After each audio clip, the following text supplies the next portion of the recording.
എന്നോട് പറഞ്ഞത് എനിക്ക് പെയിൻ ഇല്ലാതെ ഒന്ന് ഉറങ്ങാൻ പറ്റണം എന്ന് മാത്രമാണ് ഡോക്ടറിൽ പറഞ്ഞത്. സാരി ഇങ്ങനെ ഇരിക്കും, അത് കട്ടിലേൽ ഇരിക്കാൻ പറ്റത്തില്ല, തറയിൽ വെറുതെ ഇരുന്നിട്ട് മുതുക് കൊണ്ടുവന്ന് കട്ടിലെ ചാരി വെച്ചുകൊണ്ട് ഇങ്ങനെ ഇരിക്കും.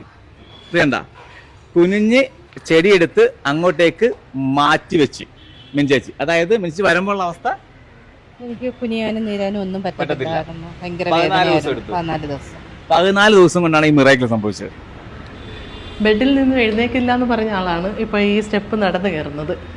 സാധാ ഒരു മുട്ടുവേദനയാണെങ്കിൽ അരമണിക്കൂറിനുള്ളിൽ ഭേദമായി ഇവിടെ നിന്ന് തിരിച്ചു പോകും. അരമണിക്കൂറിൽ ഉറപ്പായിട്ടും 100%. മുട്ടിന്റെ ചിരട്ടകൾ തമ്മിൽ ഒരു അകൽച്ചയും അതിനകത്തൊരു വല്ലാത്ത സൗണ്ട് കേൾക്കുകയാണ്. ആ ഫ്ലൂയിഡ് നഷ്ടപ്പെട്ടൊരവസ്ഥയിലാണിത്. അത് കറക്റ്റ് ആക്കുന്നത് ഇങ്ങനെയാണ്. അതൊരു മർമ്മ ട്രീറ്റ്മെന്റ് ആണ്. നമസ്കാരം, ഞാൻ നിൽക്കുന്ന കൊല്ലത്താണ്. ഇവിടെ എന്തിനാ വന്നു വെച്ചാൽ, നിങ്ങളുടെ വീട്ടിലൊരു വാതരോഗിയുണ്ടോ, അല്ലെങ്കിൽ നിങ്ങളുടെ വീട്ടിൽ കിടന്നുപോയവരോ, വാദം വന്ന് കിടന്നുപോയവരോ, എഴുന്നേക്കാൻ ആവാത്തവരോ, കൈ ചുരുങ്ങി പോയവരൊക്കെ ഉണ്ടെങ്കിൽ നിങ്ങൾ നേരെ ഇങ്ങോട്ട് പോരി. ഞാൻ ഈ പരിചയപ്പെടുന്ന ആളാണ്. ഇതാണ് കവിത. അതായത് എനിക്ക് തോന്നുന്നു കേരളത്തിൽ മർമ്മ ചികിത്സ ചെയ്യുന്ന ലേഡീസിൽ വളരെ ചുരുക്കം പേരേ ഉള്ളൂ. അതിൽ ഒരാളാണ് ഈ കവിത. കവിത, നമ്മുടെ ഇവിടുത്തെ ട്രീറ്റ്മെന്റ് പ്രത്യേകം എന്താണ്? നമ്മുടെ ഹോസ്പിറ്റലിലെ പ്രത്യേകത എന്ന് പറയുന്നത് വാദത്തിന്റെ, അതായത് രക്തവാതവാ, ആമവാതവാ, എല്ലാത്തരം ആർത്രൈറ്റിസിനും കറക്റ്റായിട്ടൊരു ട്രീറ്റ്മെൻറ്റ്. അതായത് 14 ദിവസം കൊണ്ട് ഏത് അവസ്ഥയിൽ എടുത്തുകൊണ്ട് വരുന്നതാകാം, ഒരിക്കലും ഇനി നടക്കത്തില്ലെന്ന് പറയാകാം, കൈകൾ ചുരുണ്ടുപോയ അവസ്ഥ, ഏത് അവസ്ഥയിലും 14 ദിവസം കൊണ്ട് റിസൾട്ട് കൊടുത്ത് അവരെ ഇവിടെ നിന്ന് വിടുന്നതാണ്. ഉറപ്പാണ്. 100%. ഞാൻ എന്ത് ട്രീറ്റ്മെന്റ് നമ്മൾ ഉപയോഗിക്കുന്നത്? നമ്മൾ ഏറ്റവും കൂടുതൽ ചെയ്യുന്നത് നമുക്ക് BAMS ഉം BSMS ഉം, അത് ആയുർവേദവും സിദ്ധവും ആണ്. ആയുർവേദത്തിലും മർമ്മ ചികിത്സ കൂടെ ക്ലബ് ചെയ്തിട്ടാണ് നമ്മൾ ചെയ്യുന്നത്. അതെ, മർമ്മ ചികിത്സയാണ് നമ്മുടെ ഏറ്റവും പ്രധാനം. ഇപ്പൊ എനിക്ക് തോന്നുന്നത് കേരളത്തിൽ മർമ്മ ചികിത്സ ചെയ്യുന്ന ഒരുപാട് ചുരുക്ക സ്ഥലങ്ങളിൽ ഒന്നാണിത്. നല്ല ഈ 3 വർഷം കൊണ്ട് നമ്മളുടെ ഇവിടെ നിന്ന് പോയിരിക്കുന്നത് ആയിരക്കണക്കിന് ആൾക്കാരാണ്. അതായത് ട്രീറ്റ്മെന്റ് കഴിഞ്ഞ് ഇത് വെറും വാക്കല്ല, അകത്ത് വന്ന് നമുക്ക് കാണാം. നമുക്ക് അകത്തിന്ന് കാണാം. കാരണം ഇത് പറയുന്നത് നമ്മൾ ഒരു സാധനം പോലും ഞങ്ങളായിട്ട് പറയുന്നില്ല. നിങ്ങൾ രോഗം മാറിയവരുടെയും ഇവിടെ ട്രീറ്റ്മെന്റ് ഇരിക്കുന്നവരുടെയൊക്കെ വാക്കുകൾ മാത്രം നിങ്ങൾ വിശ്വസിച്ചാൽ മതി. അപ്പൊ നമുക്ക് നേരെ അകത്തേക്ക് പോകാം. ഇത് ഞങ്ങളുടെ സുജാത അമ്മ. സുജാത അമ്മയ്ക്ക് രക്തവാദവും ആമവാദവും ആയിരുന്നു. ആമവാദം വന്നിട്ട് വിരലുകൾ മടങ്ങിപ്പോയി, ഫുഡ് കഴിക്കത്തില്ലായിരുന്നു. അതായത് മറ്റേ കൈയിൽ കൊണ്ട് സ്പൂൺ കൊണ്ടായിരുന്നു ആഹാരം കഴിക്കുന്നത്. പൂർണ്ണമായിട്ടും മടങ്ങി. ഈ 4 വിരൽ എടുക്കുകയോ ചെയ്യില്ലായിരുന്നു. അതുപോലെ തന്നെ ആഹാരം കഴിക്കാൻ പറ്റില്ല, കഴിച്ചാൽ ഉടനെ വൊമിറ്റ് ചെയ്യുക. വീട്ടിൽ എല്ലാവരുടെയും ട്രീറ്റ്മെന്റ് കഴിഞ്ഞിട്ട് ഇനി ഒരു ട്രീറ്റ്മെന്റിന് പോകുന്നില്ല എന്ന് പുള്ളിക്കാരി എല്ലാവരോടും പറഞ്ഞതാണ്. വീട്ടുകാർ ഈ ഒരു നമ്മളുടെ ഹോസ്പിറ്റലിനെ കുറിച്ച് അറിഞ്ഞിട്ട് നമ്മളുടെ അടുത്ത് കൊണ്ടു തന്നതാണ്. 14 ദിവസത്തെ എൻ്റെ ട്രീറ്റ്മെന്റ് കഴിഞ്ഞ് അന്ന് എനിക്ക് തോന്നുന്നു ഏതാണ്ട് 15 കിലോയോ 16 കിലോ വെയിറ്റേ ഉണ്ടായിരുന്നുള്ളൂ. അത്രയ്ക്ക് എന്ന് വെച്ചാൽ ഫുഡ് കഴിക്കത്തില്ല, വോമിറ്റ് ചെയ്യുക, ആകെ വിഷമം ഒക്കെയാണ്. ഇപ്പൊ നോക്ക് അമ്മ വന്ന അവസ്ഥ എങ്ങനെയായിരുന്നു? അതെ, പറഞ്ഞതുപോലെ തന്നെ. ഇതാകത്തില്ലായിരുന്നു, അകലത്തില്ലായിരുന്നു അവസ്ഥയായിരുന്നു. ഈ വന്നപ്പം എന്തായാലും പറഞ്ഞ എന്തായിരുന്നു? എത്ര ദിവസം മാറുന്ന പറഞ്ഞത്? 14 ദിവസം പറഞ്ഞായിരുന്നു. ആദ്യം 14 ദിവസം പറഞ്ഞായിരുന്നു. 14 ദിവസം മാറി. പിന്നെ ഇത് എത്ര നാളായിട്ട് ട്രീറ്റ്മെന്റ് ചെയ്തിട്ട്? ഇപ്പം 3 മാസമായി. ഇപ്പൊ ഒരു കുഴപ്പമില്ല. ഇത് എന്ത് ട്രീറ്റ്മെന്റ് ആണ് കവിത മാഡത്തിന് ചെയ്തത്? ഞങ്ങൾ ഇമ്പോർട്ടന്റ് ആയിട്ട് ചെയ്യുന്നത് മർമ്മ ട്രീറ്റ്മെന്റ് തന്നെയാണ്. മർമ്മ ട്രീറ്റ്മെന്റിലൂടെ തന്നെയാണ് ഈ കൈകൾ അനങ്ങുകയും കാലുകൾ അനങ്ങുകയും എഴുന്നേറ്റ് നടക്കുകയും ഒക്കെ ചെയ്തത്. ഇവിടെ വന്ന് ഏതാണ്ട് 5 ദിവസം കഴിഞ്ഞപ്പോൾ തന്നെ ആളുടെ സിറ്റുവേഷൻസ് എല്ലാം മാറി. സ്റ്റെപ്പ് എല്ലാം കയറി മേളി വരിക, നമ്മളുടെ കൂടെ വന്നിരുന്ന് ഫുഡ് കഴിക്കുക, ജീവിതം മതിയായി എന്ന് തോന്നിയെടുത്തുനിന്നാണ് ജീവിതം ഇത്രത്തോളം തിരിച്ചെത്തിയത്. വന്നപ്പോൾ സാഹചര്യം എങ്ങനെയായിരുന്നു?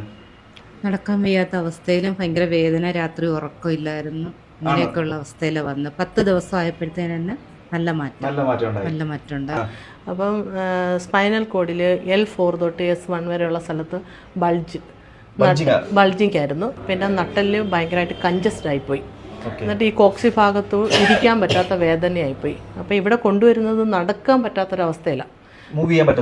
മൂവ് ചെയ്യുന്നത് തന്നെ ഒച്ച കഴിയുന്ന പോലെ മൂവ് ചെയ്തിരുന്ന ഒരാളാണ്.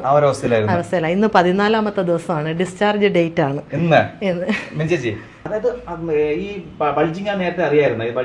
2014 തൊട്ട് ഒരുപാട് മരുന്ന് കഴിച്ചു. 14 തൊട്ട് മാറാനായിട്ട് ഇവിടെ വന്നിട്ട് 10ാമത്തെ ദിവസം തന്നെ നമുക്ക്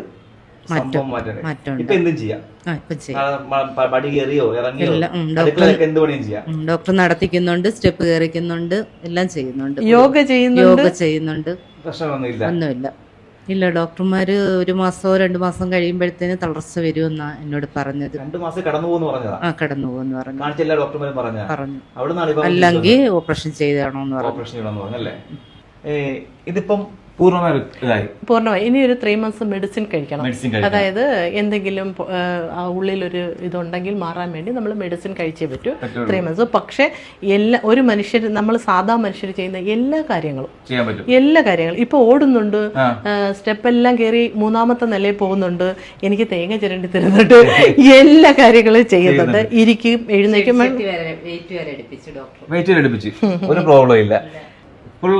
എവറിത്തിങ് വിൽ ബി ഓക്കെ.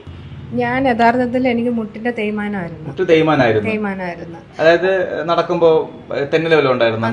തെന്നല്, ഈ കാല് 10 ചവിട്ട് നമ്മൾ മുമ്പോട്ട് നടന്നു കഴിഞ്ഞ് പിന്നെ എനിക്ക് നടക്കാൻ ഭയങ്കര ബുദ്ധിമുട്ടുണ്ടായിരുന്നു.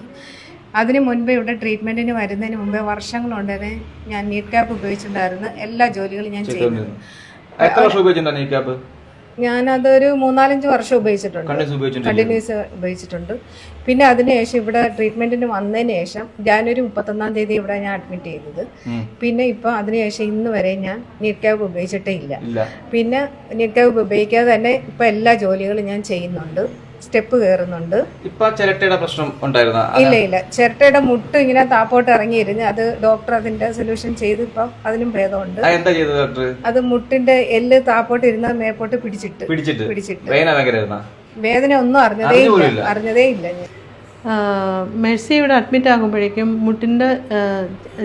മുട്ട് താഴോട്ട് ഇറങ്ങിയ സ്ഥിതിയിലായിരുന്നു. അപ്പം ഈ അഡ്മിറ്റ് ചെയ്യുമ്പോഴത്തേക്ക് ഈ ഇറങ്ങിയ മുട്ടിനെ നമ്മൾ അതിൻ്റെ പൊസിഷനിൽ കൊണ്ടുവച്ച് ട്രീറ്റ്മെൻറ്റ് ചെയ്ത് കെട്ടുകയാണ് ആദ്യത്തെ 4 ദിവസം ചെയ്യുന്നത്. ആ കെട്ട് 4 ദിവസം നമ്മൾ അഴിക്കാതെ അതിലേക്ക് മെഡിസിൻ മാത്രം ഒഴിച്ചു കൊടുക്കുകയാണ്. അങ്ങനെ ആ മുട്ട് കറക്റ്റ് പൊസിഷനിൽ ചെന്നിരിക്കുന്നതാണ് ആദ്യത്തെ ട്രീറ്റ്മെൻറ്റ് സിസ്റ്റം. കളരിമർമ്മ ചികിത്സ അനുസരിച്ച് ചെയ്യുന്ന ഒരു ട്രീറ്റ്മെൻറ്റ് സിസ്റ്റമാണ്. അതായത് നമ്മുടെ 2 മുട്ടിൻ്റെ ചിരട്ടകൾ തമ്മിൽ ഒരു അകൽച്ചയും അതിനകത്തൊരു വല്ലാത്ത സൗണ്ട് കേൾക്കുകയാണ്. ആ ഫ്ലൂയിഡ് നഷ്ടപ്പെട്ടൊരവസ്ഥയിലാണത്. അത് കറക്റ്റാക്കുന്നത് ഇങ്ങനെയാണ്. അതൊരു മർമ്മ ട്രീറ്റ്മെൻറ്റാണ്. ഈ തേയ്മാന പ്രശ്നം മാറ്റാൻ പറ്റും നമുക്ക്? ഉറപ്പായിട്ടും. തേയ്മാനം മാറ്റുക എന്ന് പറയുമ്പോൾ നമ്മുടെ ശരീരം തന്നെ റീക്രിയേറ്റ് ചെയ്യപ്പെടുന്നതാണല്ലോ ഈ ഫ്ലൂയിഡ്. അത് നമുക്കായിട്ട് ഉണ്ടാക്കിയെടുക്കാൻ പറ്റില്ല, പക്ഷെ തേയ്മാനം വരാതെ നമുക്ക് നോക്കാൻ പറ്റും. അത് മർമ്മ ട്രീറ്റ്മെന്റ് തന്നെയാണ് ഉറപ്പായിട്ടും. സാധാ ഒരു മുട്ടുവേദനയാണെങ്കിൽ 1/2 മണിക്കൂറിനുള്ളിൽ ഭേദമായി ഇവിടെ നിന്ന് തിരിച്ചു പോകും. ഉറപ്പായിട്ടും 100%. വേറെ ഈ പൊട്ടുകയോ വീണ് ഉടയുകയോ ഒന്നും ചെയ്യാതെ വെറും ഒരു മുട്ടുവേദനയാണെങ്കിൽ 1/2 മണിക്കൂർ മുട്ടുവേദന മാറും. ഇത് ഇദ്ദേഹത്തിന് വിട്ടുമാറാത്ത നടുവേദനയാണ്. പിന്നെ ഷോൾഡർ പെയിൻ, അതായത് കഴുത്തിന് സൈഡിലോട്ട് നല്ല പെയിനും ഉണ്ട്. ഇത് പ്രധാനമായിട്ട് അത് വരാൻ കാരണം എന്ന് പറഞ്ഞു കഴിഞ്ഞാൽ ഡിസ്ക് ബൾജ് എന്ന് പറയും. ബൾജിങ് ആണ്. അതായത് നമ്മളുടെ ഈ ഡിസ്കിൽ നിന്ന്, അതായത് സുഷുമ്നാ നാഡിയിൽ നിന്ന് വരുന്ന ഡിസ്കിലേക്ക് ബൾജിങ് വന്നിട്ട് അത് പുറത്തേക്ക് ഇങ്ങനെ പൊളാപ്സ് ഇങ്ങനെ ഉന്തി വരും. അപ്പം സാധാരണ ഇതിന് നമ്മൾ സർജറിയാണ് പറയുന്നത്. പക്ഷേ മർമ്മ ചികിത്സയിലാണെങ്കിൽ ഈ പൊളാപ്സിനെ അമർത്തി സെയിം പ്ലേസിലേക്ക് കൊണ്ടുവന്ന് വെക്കുക. അത് ഒരു 3 days ട്രീറ്റ്മെൻറ്റ് ചെയ്യുമ്പോൾ തന്നെ ഇത് നമ്മുടെ സ്പൈനൽ കോഡ് ഇങ്ങനെയാണ് വരേണ്ടത്. ഈ പൊസിഷനിൽ വന്നത് ഇവിടെ നമുക്ക് 2 കുഴികളുണ്ട്. ഇത് തെളിഞ്ഞു വരുന്നതോടുകൂടി ഇവരുടെ കറക്റ്റ് പൊസിഷനിൽ എത്തി. അത് നമ്മൾ ഈ 3 ദിവസം കൊണ്ടാവും. ഇത് കറക്റ്റ് 3 ദിവസത്തെ ഒരു പ്രോസസ്സിംഗ് ആണ്. അതായത് കണ്ടിന്യൂസ് 3 ദിവസം ട്രീറ്റ്മെന്റ് കഴിയുമ്പോൾ തന്നെ അവർക്ക് എഴുന്നേറ്റ് നടക്കാനും ഇരിക്കാനും നടക്കാൻ പറ്റാത്ത ആളെ പോലെ സംഭവിക്കും. ഉറപ്പായിട്ടും 100% മാറും. അത് കഴിഞ്ഞാൽ നമ്മൾ 3 ദിവസം കൊണ്ട് ഇവർക്ക് രോഗം മാറും. അത് കഴിയുമ്പോഴേക്കും നമുക്ക് ഇതിനകത്തൊരു ഇൻഫ്ലമേഷൻസ് ഉണ്ടാവും. അതായത് നമ്മൾ ഈ ട്രീറ്റ്മെന്റ് കഴിഞ്ഞാൽ ഇതിനിടയ്ക്ക് നീർവീഴ്ച പോലെയോ ഇൻഫ്ലമേഷൻസ് ഉണ്ടാവുകയാണെങ്കിൽ കുറച്ച് മെഡിസിൻ കഴിക്കേണ്ടി വരും. അതായത് എക്സ്റ്റേണൽ ട്രീറ്റ്മെന്റും ഇന്റേണൽ മെഡിസിനും. ഇതിപ്പോ നമ്മൾ ധാരക്കല്ലേ ചെയ്യുന്നത്? അതെ. ഇത് എന്തിനുള്ള ട്രീറ്റ്മെന്റ്? ഇത് നമുക്ക് മൈഗ്രെയിനുള്ള ട്രീറ്റ്മെന്റ് ആണ്. മൈഗ്രെയിന് വേണ്ടി കൊടുക്കുന്ന ധാരയാണ്. ഇത് വ്യത്യസ്തമായൊരു ധാര തന്നെയാണ്. അതായത് പച്ചമരുന്നുകളുടെ ഒരു കൂട്ടാണ്. 3 തരം പച്ചമരുന്നുകളുടെ ഒരു കൂട്ടാണിത്. അതെ. ചതച്ച പച്ചമരുന്നിന്റെ ഒരു കിഴിയാണിത്. ഈ കിഴിയിൽ നിറങ്ങുന്നതാണ് ഈ കളർ. ഇതൊരു മെഡിസിൻ ആണ്. ഓരോരുത്തരുടെ, അതായത് മൈഗ്രെയിൻ മാറിയാലും, അതായത് തലവേദന മാറിയാലും ഉറക്കം വന്നാലും അവർ വന്നിട്ട് ഇത് ചെയ്തു പോകാനുണ്ട്. അതായത് ശരീരത്തിനും മനസ്സിനും തലയ്ക്കൊക്കെ നല്ല സുഖമാണ്, ഭയങ്കര തണുപ്പാണിത്. ഇതിന്റെ ഒപ്പം തന്നെ ഇതിനകത്ത് നമ്മൾ ഈ ഒരു ഓയിൽ എന്തൊക്കെ പറഞ്ഞായിരുന്നു, ഇത് എന്തിനുള്ള ഓയിലാണ്? ഇതാണ് മൈഗ്രെയിൻ ഓയിൽ എന്നാണ് ഇതിന് പറയുന്നത്. ഇത് നമ്മളുടെ ഓൺ പ്രോഡക്റ്റ് ആണ്. ഇത് ഭയങ്കര റിസൾട്ടാണ്. അതായത് നമുക്ക് തലവേദന, മുടി കൊഴിച്ചിൽ, കണ്ണിന് ചൂട് വരിക, അസ്വസ്ഥത വരിക, കുഞ്ഞുങ്ങൾക്ക് പഠനത്തിന് ഇരിക്കുമ്പോൾ ഉറക്കം വരിക, ഇതിനൊക്കെ ഏറ്റവും അത്യുത്തമമായ ഓയിലാണിത്, മൈഗ്രെയിൻ ഓയിൽ. മൈഗ്രെയിൻ ഓയിൽ നമുക്ക് വരാൻ പറ്റുന്ന ദൂരെയാണ്, അവർക്ക് മെഡിസിൻ വാങ്ങിച്ച് കഴിച്ചാൽ മാറുന്ന എന്തൊക്കെ ട്രീറ്റ്മെന്റ് ഉള്ള മെഡിസിൻ ഉണ്ട്? ഇപ്പൊ നമുക്ക് ഫസ്റ്റ് സ്റ്റേജിലാണ് ആമവാദം എന്ന് പറയുമ്പോൾ അവർക്ക് റിസൾട്ട് ഉണ്ടാവുമല്ലോ. ആമവാദമാണ് അല്ലെ രക്തവാദമാണ്, ഞങ്ങൾക്ക് വരാൻ കഴിയുന്നില്ല, ഒരുപാട് ദൂരെയാണെങ്കിൽ നമുക്കത് കൊറിയർ ചെയ്ത് കൊടുക്കാൻ പറ്റും. എന്ത് മെഡിസിൻ ആണുള്ളത്? അതിനുള്ള കഷായങ്ങൾ പ്രിസർവേറ്റീവ്സ് ആഡ് ചെയ്യാത്ത കഷായം, ചില കഷായങ്ങൾ നമ്മൾ ഫ്രിഡ്ജിൽ സൂക്ഷിച്ച് ഉപയോഗിക്കുക. എന്ന് വെച്ചാൽ ഒരുവിധപ്പെട്ട പ്രിസർവേറ്റീവ്സ് നമ്മൾ ആഡ് ചെയ്യുന്നില്ല. പിന്നീട് ഉള്ളതെന്ന് പറഞ്ഞാൽ നമ്മൾ ഓയിലുകളാണ്. അതായത് ഇപ്പൊ കാൽമുട്ട് വേദന, കൈമുട്ട് വേദന, നടുവേദന, സന്ധികൾക്കെല്ലാം വേദന ഉണ്ടെങ്കിൽ നമുക്കൊരു ബോഡി പെയിൻ ഓയിലുണ്ട്. ഇത് ദേഹത്ത് പുരട്ടി അരമണിക്കൂർ കഴിഞ്ഞ് ചെറു ചൂടുവെള്ളത്തിൽ കുളിച്ചു കഴിഞ്ഞാൽ 100% അവർക്ക് റിസൾട്ട്. അതുപോലെ ആമവാദത്തിന് അത്യുത്തമമായ മെഡിസിൻസ് ആണ് നമ്മളുടെ കയ്യിലുള്ളത്, ഉത്തമമായ മെഡിസിൻസ്. അത് ഞാൻ 100% ഉറപ്പിച്ചു പറയുന്നു, റിസൾട്ടഡ് ആണ്.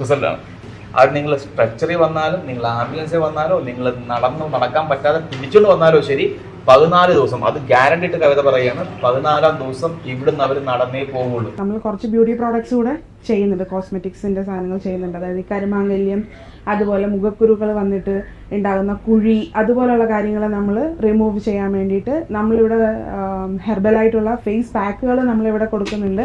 അറ്റ് ദ സെയിം ടൈം നമ്മൾ മോസ്റ്റ്ലി നമുക്ക് ഏറ്റവും റിസൾട്ടീവ് ആയിട്ടുള്ളൊരു ക്രീമാണ് ഇതെന്ന് പറയുന്നത്. ഇത് നമ്മൾ നന്നായിട്ട് കൊടുക്കുന്നുണ്ട്. അതായത് ഇപ്പം ഡെലിവറി കഴിഞ്ഞിട്ടുള്ള, അതായത് അമ്മമാർക്ക് ഇത് യൂസ് ചെയ്യാൻ പറ്റും. അത്രയും പെർഫെക്റ്റ് ആയിട്ടുള്ളൊരു സാധനമാണ്.